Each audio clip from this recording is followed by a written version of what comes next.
everyone. A very warm welcome to another exciting episode of Psychology Talks. And I'm your host, Amreen Nadeem. And today we're going to discuss the science behind generosity, the science behind karma and kindness. You often heard this term that, what goes around comes around. And many people believe, and many people just think that it's just an idiom and it's just a saying. But if we go deeper and we say that what exactly is this, what does this say exactly? It says that whatever act we do, whatever the way we treat people, the way we treat ourselves, whatever the energy we actually send to the universe or to the world, it actually comes back to us. And it makes a lot of sense because science also is proving this, that we are an energy being, right? We are more than just a physical being. So whatever we do, whatever we think is actually a form of energy. What we do is throughout our lives, we actually transforming the energy from one thing to another. And that's how exactly karma works. And it has more deeper meaning to it. It has, like, when we take it in a way that if we do good, the good will come to us. It is the reality. And that's exactly today we're going to discuss that what are the psychological benefits, what is the science behind it, and how we can train our mind to be in that mode of generosity or the kindness. So today I'm so honored to have our esteemed guest, Bob DePasquale, the founder of Initiate Impact and a renowned keynote speaker. He's also known as the generosity guy. And if we look at his stories, very powerful and inspiring because with over 23 years of experience, he has volunteered role in different, like, 3 countries and 17 states. His journey is remarkably inspiring. His story took a profound turn when he faced cancer diagnosis and he witnessed a devastating event of 9/11. And this is the month of September, so I think it's like coincidence that he's here to talk about it. And now he's sharing his story with a lot of people. He's doing a lot of keynote speeches, and we're gonna talk about that, how he has evolved from those dark moments to success, having a successful career. So let's welcome Bob. Hello, Bob. Thank you so much for joining us. It's an honor to have you. You're very welcome. I'm honored to be here, Ambreen. It's a pleasure. I've been following your show for a while now, and when you invited me to come on, I was excited. So thanks for having me. Thank you so much.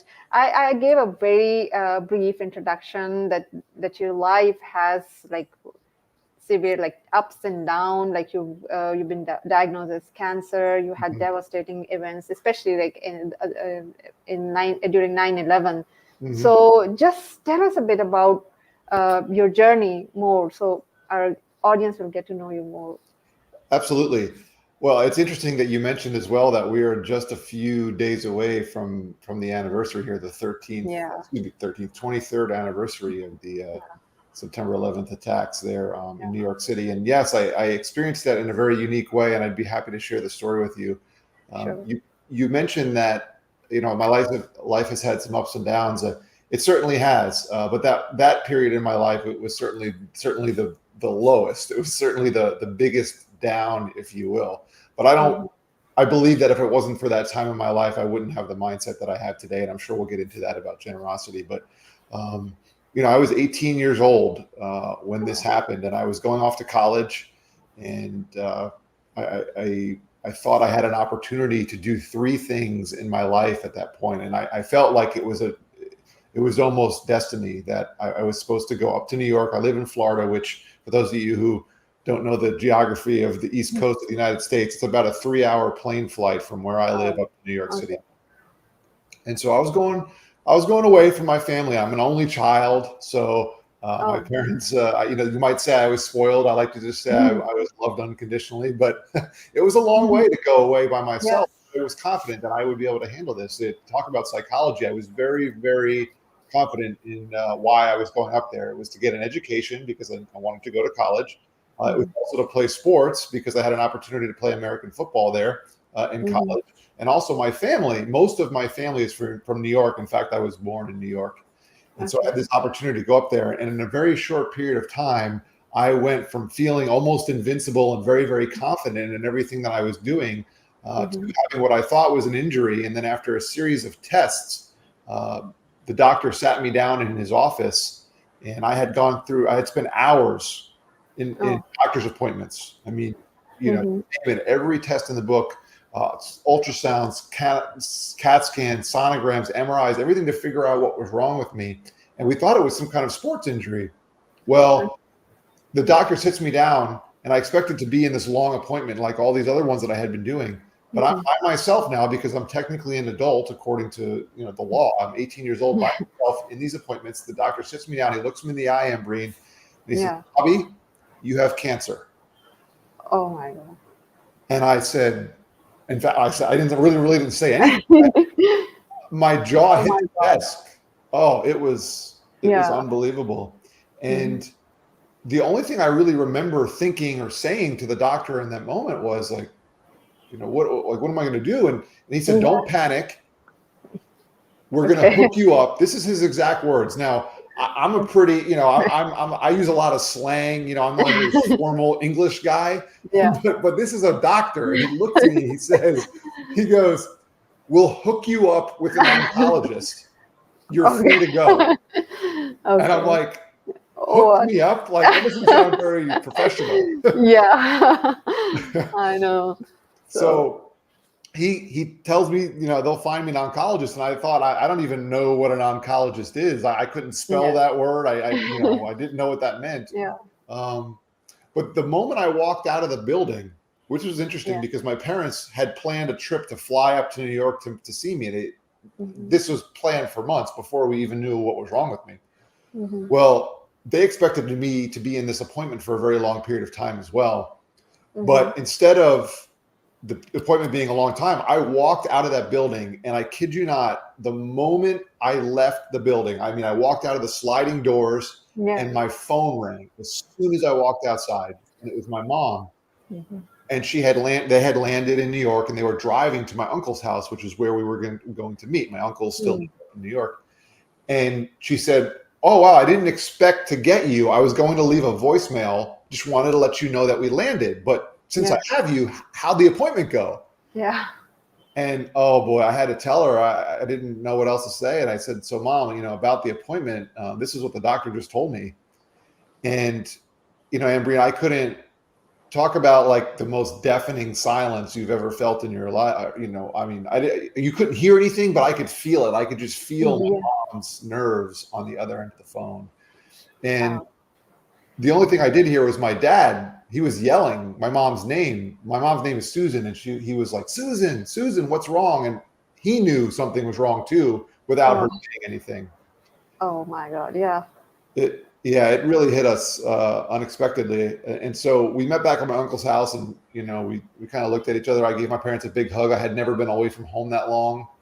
And in a very short period of time, I went from feeling very, very confident in myself and what was going on in life to kind of worrying that my life was almost over.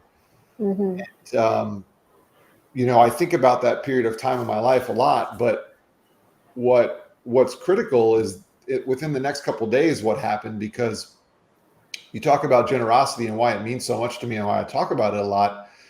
My uncle's best friend came over his house a couple of days later, which was ironically supposed to be the day of my first ever college football game, but I wasn't playing in the game at this point. But he unexpectedly knocks on the front door of my uncle's house, and they brought him in, and we didn't know him because we lived 3 hours via plane away. So we didn't know this gentleman, but my uncle walks into the room with him and he says, "Oh, this is my best friend, Tim," and he introduced him. Yeah.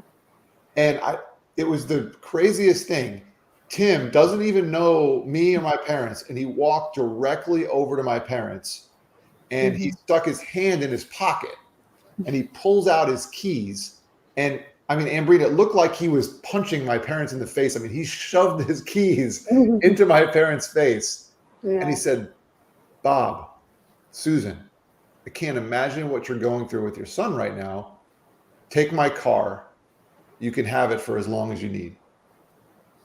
And I thought to myself, wow, that's the most generous thing someone has ever done for my family and I. Yeah. And that was it. I mean, Tim was there for maybe 15 minutes. He said goodbye to my aunt and uncle, and he left. And he was just gone. And I was like, who is this guy? He just comes over just to give away his car? Like, who does that? Yeah. Unbelievable. And so the story continues. A few days later, I went to my second ever college class. My oncologist, who now I figured out what an oncologist is. Okay. So I'm learning about cancer and how this works. Well, he suggested that I don't drop all of my classes, that I stay in New York to get treatment for my cancer and still take class, still do some learning. He said it would be good. Talk about psychologically. He said it would be good for my mind to have something to work on while I'm getting treated. So I came out of my second ever college class on a Tuesday, and I was in the cafeteria watching the news on a very, very small television. You know those older televisions that were tiny? Yeah. It's in a public place hanging on the ceiling there. Yeah. And the news is on, and I saw a plane crash into one of the buildings in New York City. And I thought to myself, man, what a terrible accident. Yeah. And so I called my father, who was at my uncle's house still, and I said, hey, are you watching the news? Like, did you see that? And he said, yeah. And we were watching it. I mean, we're on the phone for less than a minute, and bam, a second plane hit the other tower there.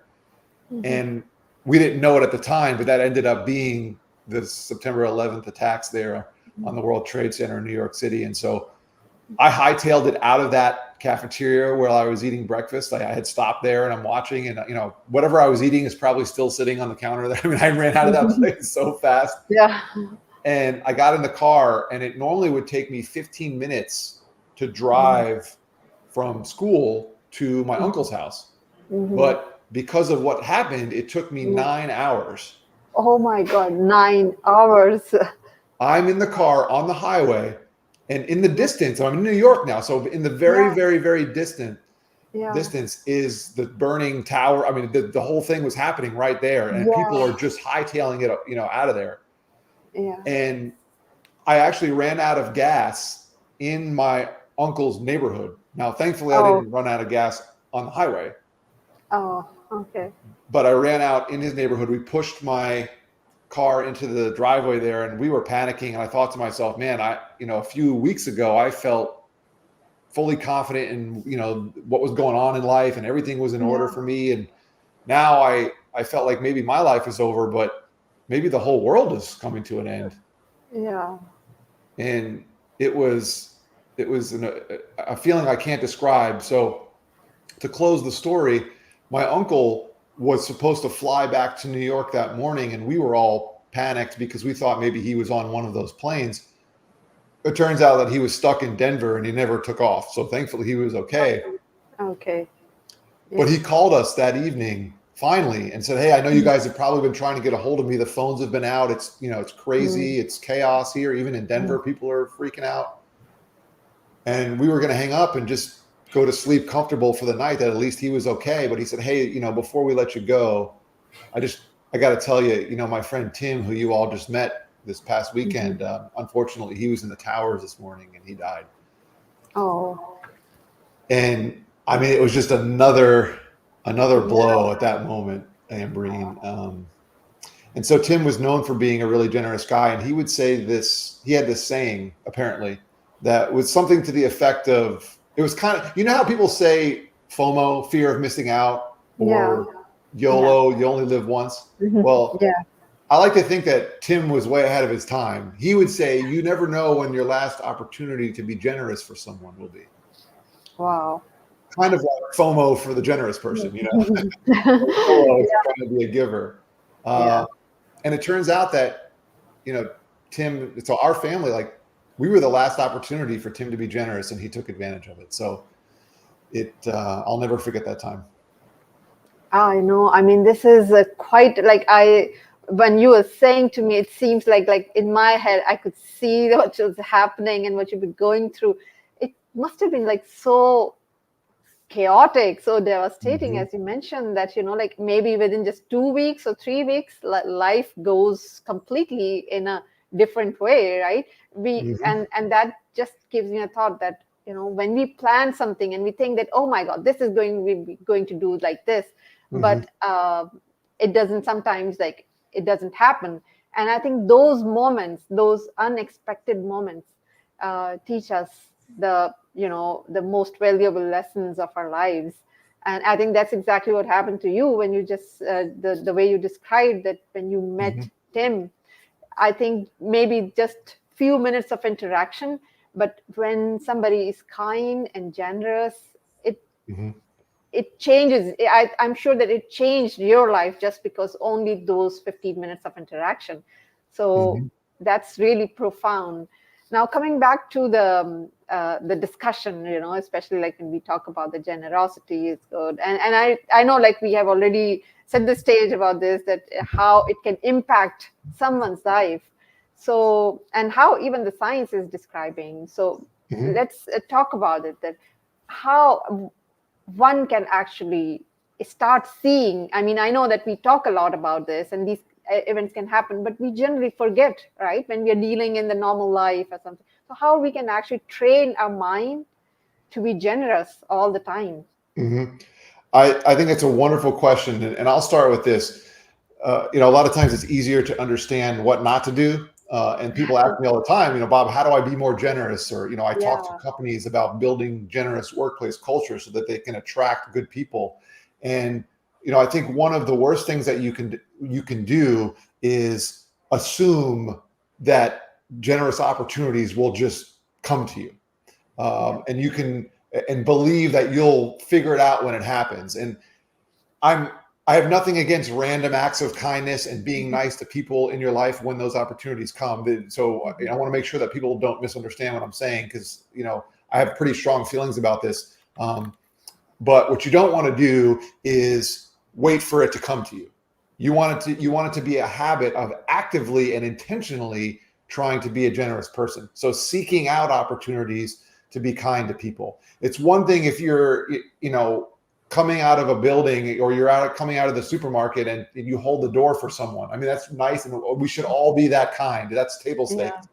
Yeah. Um, but if you're a leader, if you're a parent, if you're in charge of a group, or even if you're not in charge, but just if you're part of a specific community, the people that you interact with consistently, they will give you more than enough opportunities to build generous habits simply by interacting with them and asking them good questions. I Yeah. saw, you're pretty active on LinkedIn, and Mhm. I've learned a lot in the past couple of years from being on that platform myself. I saw a post recently about being an active listener, Yeah. and I write a newsletter that I send out every Friday.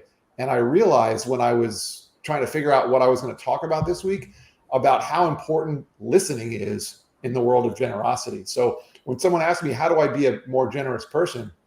The first action isn't to just start giving your stuff away or giving money Right. away. Yeah. I used to work in the financial world, and I still do. And a lot of people would come to us and say, "Hey, how can I save on my taxes, or how can I give more money away to save?" And I was like, "You're kind of going at it the whole wrong way, right? It's not just about Mhm. giving whatever you have away. It's Yeah. about figuring out what people actually need." Because when you build the relationship with someone, and we could talk about the science, you've mentioned the science. When you're building a relationship with someone, there's hormones involved, specifically one called oxytocin. I'm sure you're familiar. Yeah.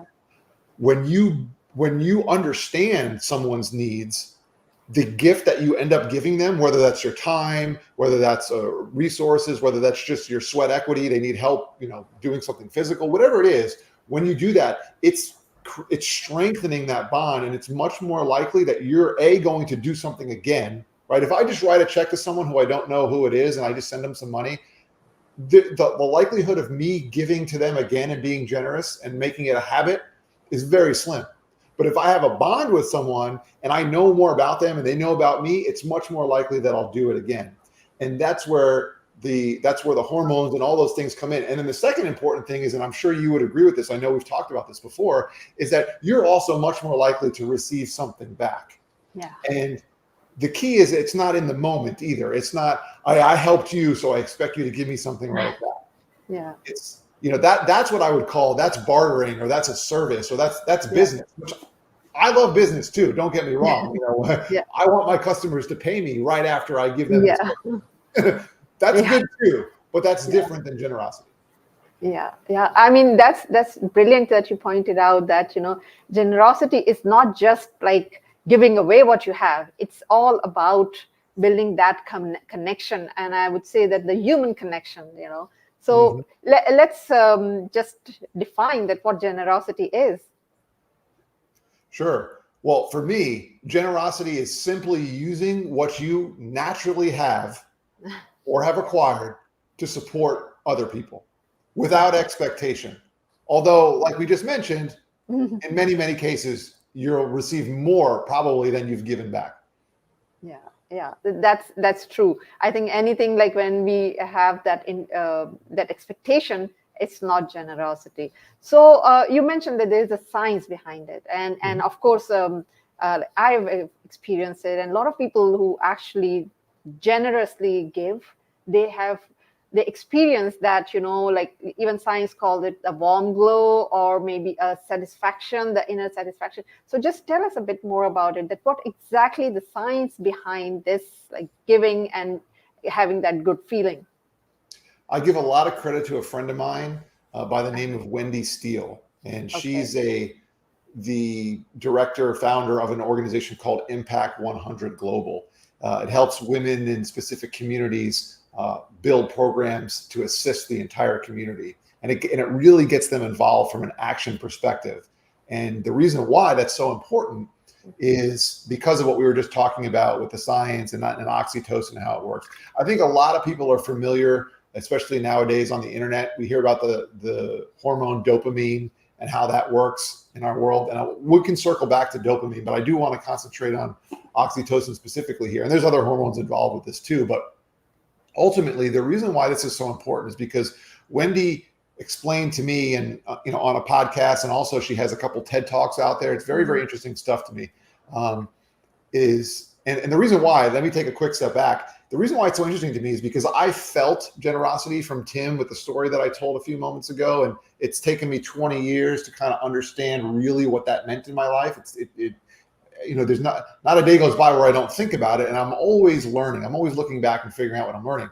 But it wasn't until I had this conversation with Wendy that I actually understood the science behind it, and it brought my anecdotal experience together with science, and it really hit me.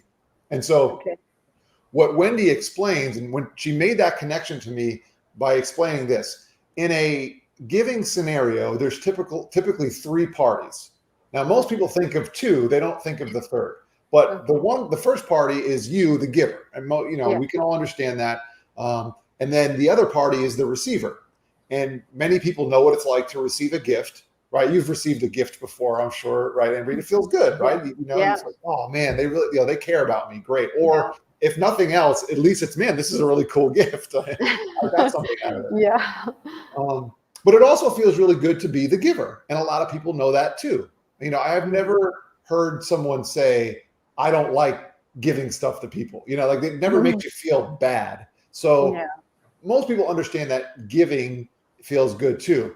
But what I think goes overlooked, and what Wendy pointed out to me, is that the oxytocin exchange, if you will, which I'll explain a little bit more about how the hormone works here in a moment. But not only do the giver and receiver feel oxytocin released in their mind, but third-party onlookers. So someone that has nothing to do actually with the gift, but someone who just sees it also gets a hit, if you will, of oxytocin.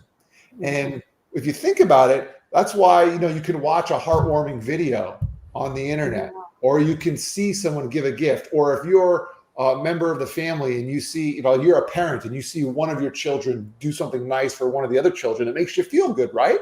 Yeah. And that, to me, and I'm no doctor, medical doctor by any means, but to me, that makes it feel like it's contagious.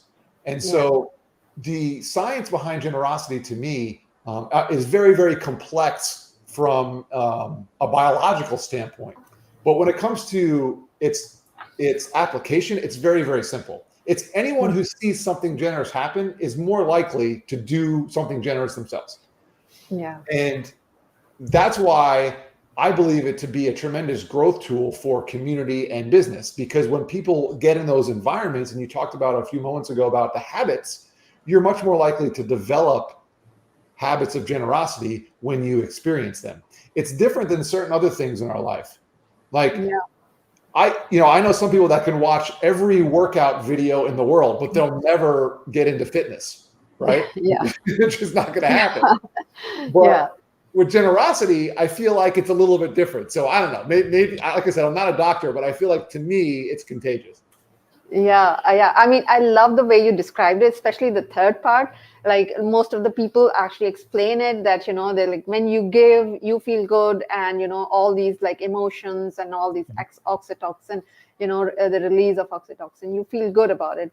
But the other point, like you mentioned, the third party one, the third person who's actually watching it feels good too. So it's like, creating a ripple effect.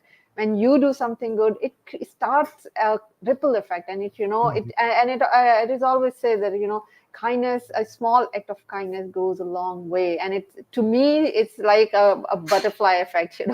It starts one thing, and then it can grow into a typhoon or the storm or something. So that's really good. So now, like, if I ask you that, this is a very important trait, or have a feeling that, when you start giving, people, you develop a good bond with the other person, you create a culture. So especially in current times, in the workplace, or in the very if we talk about the professional environment, the environment is quite competitive. It's kind of a cutthroat environment, like when people are actually competing against each other, and generosity or being kind to others kind of, sometimes taken as a weakness. So how a leader, especially someone in the leadership position, can maintain that stance of being generous, being kind? Well, one thing I like to say, and it may throw people a little bit, but generosity is not complex. It's simple, as hopefully I've described, but that doesn't always make it easy. And I believe that the best leaders in our world, whatever field that they're in, it could be any business, could be any, nonprofit organization, any purpose in the world. The best leaders are willing to do hard things for noble reasons. And so if you think doing hard stuff is weak, then you're missing something. So some of the most generous people that I know, leaders that I know, are some of the strongest people, because they're willing to go through the fire for something that they really, really believe in. And I learned this in my financial career. So we talked about me speaking to organizations about generosity. We talked about my financial career. Believe it or not, I actually have a master's degree in broadcast journalism. So I studied journalism. I thought I was coming out of college. If I wasn't going to be playing sports, I was going to be talking about them and doing something in the sports journalism career. Well, I ended up taking this job in the financial world after a couple of years working in radio, because I felt that people in the world were kind of greedy, and I didn't like what was going on at the radio conglomerate that I was working for. So I was like, well, if people are being cutthroat and mean in the radio and media industry, I can only imagine what they're doing in the financial world. So, Ambreen, I thought I was going to I kind of was starting to get that savior complex again. Like I was invincible, like I was going to go save the world. Yeah. It's a bad idea. If you're a young person and you think you're going to save the world, consider something else. But anyway, I went into the financial industry in this, and this is relevant because what I found, though, is that a lot of people, believe it or not, actually are naturally generous people. They're kind. They want to be nice. The problem is that the world is constantly giving us messages that we're not good enough, and we need something else to level up our game, to grow, to get better. We need self-help. We need a book, a podcast. We need everything in the world to make us better before we're capable of contributing. And I just don't believe that's true. So when it comes to leadership and generosity and weakness and strength, I think it takes an immense amount of strength to take on hard things. And sometimes when you're being generous, that means you're giving someone. And if you're listening and going through the processes that I talked about earlier about getting to know people and building a relationship, sometimes giving is not easy. Sometimes you have to give someone something that they don't think they need, or it's going to maybe cause some conflict, or it's going to make you uncomfortable. And I know this in my life. Some of the best leaders that I ever had really made me a little bit uncomfortable. Not unhealthy. It wasn't risking. It wasn't a bad thing. It was the type of thing that I needed in that moment to hear or have or whatever it was. I needed an assignment at work that they knew would challenge me a bit, whatever it could be. So that's what I would say. If you think generosity is weakness, I think you're mistaking that with either self-sacrifice or martyrdom, which is a way different concept than just being a good person. Yeah, absolutely. I mean, I completely agree with you that the generosity is not a weakness. It takes a lot of courage and strength. And as you mentioned that, it's sometimes you need to challenge a person, right? And they may not be aware of them and that they can do it.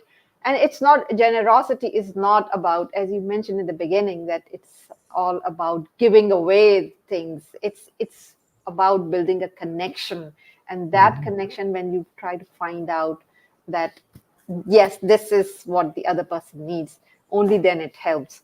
So I know that although the time is getting is shorter, but I want to ask this question, that how one can actually develop that connection, because there are two reasons that people actually do not develop this connection. First, they are so much into themselves that they don't notice other person.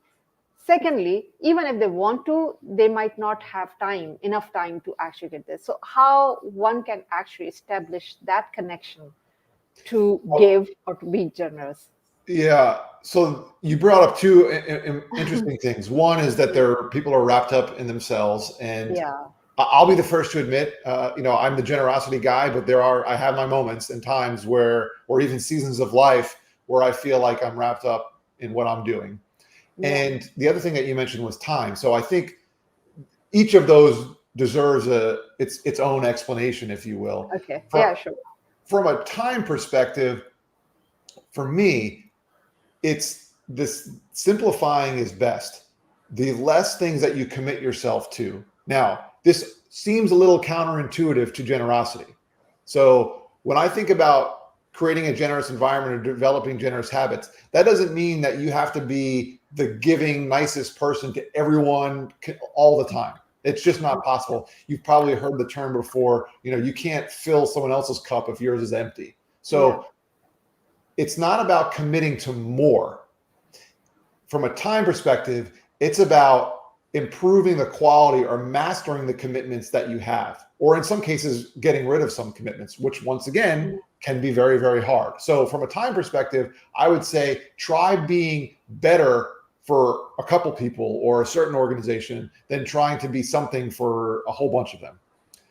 Then from the I'm wrapped up in myself thought, well, the number one thing that I've seen that leadership in organizations or solopreneurs or just an individual who's just looking to kind of level up their fulfillment in life, I think the number one thing that you have to do is you have to realize and involve yourself in things that require collaboration and teamwork. Because once you realize yourself that you need others to find fulfillment, to be successful, to do things, like you can't live this life alone, or whatever task or project you're trying to do. Once you realize internally that I'm incapable myself of handling everything, then you realize, well, everyone else is just like me, so they need help too. And then it's like it's almost, I wouldn't say it's overnight, but it can be a pretty quick shift, because I've seen some people who have been working on a specific project for months and months, if not longer, and they're trying to tackle everything themselves. And once they realize that they need help with something and they go out and find that assistance, whether that's hiring someone or just, they ask for a mentor, or they have a coaching relationship with someone. Once they do that, you might think that suddenly they're going to get really busy in their business, But what seems that what ultimately ends up happening is they suddenly become the mentor for somebody else, and now all of a sudden they're giving because they Yeah. realized how important it is to receive. Yeah, yeah, I think that's amazing. You explained it so beautifully that when we try to help some other people, we actually find our way too. So Mhm. yeah, it works both way. In the beginning, I mentioned that it's kind of like we just like we are all energy, so it's like kind of transferring the energy, because energy cannot be created or cannot be destroyed. We just change the forms to it. Mhm. So to me, the karma works like this, that it's always like changing a form of like energy from one thing to another, and that's how we're changing it. And it's always like it's kind of it's the law of physics, what goes, like everything has a reaction to it. So whatever you do, it will come back because it has a reaction to it. So yeah, I think that you explained it so well. I know we can actually go on and on and on about this topic, and but you've Okay. explained quite many things in this. So what one last piece of advice would you like to give to our audience today? Well, the last thing I'll say is this. It's a term that I use all the time when I'm speaking to organizations. I always like to say that if there's joy in the journey, you'll find fulfillment in the finish. And when you Yeah, talk about energy and how you can't destroy it, you can't make it, you're just transferring it to different ways. yeah, I think that the way that you find a sustained joy, appreciation in life, and ultimately find the results that you want is being consistent. yeah, I, you know, there are some great organizations out there, Ambreen, that have these grandiose, like amazingly popular philanthropic and charitable events where they raise money or they go do service for other organizations. And while I support those things, those are not the things that build a foundation of joy, generosity in your life. yeah. Those are the things that can be celebrated and other people can Mm. see. What's more important is that you find a baseline of joy in your journey. So my advice related to that is pretty simple. Don't, if you're trying to be more generous, or if you're trying to figure out a way, or like a way that you can contribute to others, instead of saying, what's the most extravagant thing that I can do? What's the biggest impact that I can make? Because I feel like a lot of people these days are trying to make a huge impact. Instead of Yeah, thinking about what's the biggest impact you can make, flip it completely on its head and ask yourself, what's the smallest impact that I yeah, can make? And then execute that. And I guarantee you'll be more likely to do it again. As opposed to if you did the biggest thing you possibly did, you're going to be like, oh my gosh, that was exhausting. I think I'm done. yeah. Yeah. I think the joy is actually the happiness and joy of the moment lies in the small moment, and that's when exactly when we and you, and I think this is what matters, is that when we need to realize that it's not something that we're always chasing the big thing, like the big impact, the huge things. It's everything. It starts with very small things, and the thing is that it's easily doable.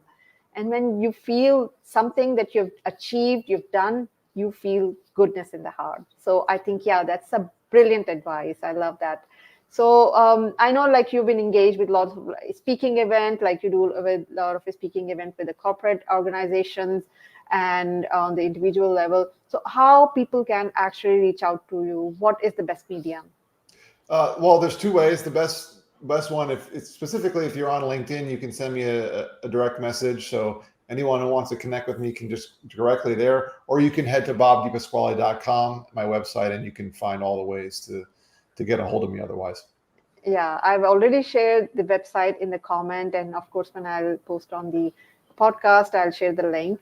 So, anyways, thanks a lot for being here, sharing your wisdom, sharing your experience. Your story is quite inspiring, because the way you started your journey and the each and everything, I think all those darkest moments, all those moments of pain has actually built you and made you what you are today. So I think everything happens for a reason. So thank you so much for joining us and sharing your experience, your advice, and I'm sure our audience has audience have actually learned a lot from you. So thanks a lot. So thank you so much. Oh, I appreciate it, Amber, and very, Yeah. very kind of you and generous of you sharing your platform. So have a great one, and I appreciate Okay. it. Okay, thanks a lot. Thanks for all the people who actually joined and listening to us, or right now, even in the live stream, or whoever is watching us through recording. So thanks a lot for joining. I actually am unable to get some direct comments from the LinkedIn. I don't know why. I'll see those comments later on, and I'll just reply to all those. So thanks a lot for all those audience who have joined today, and have a great day.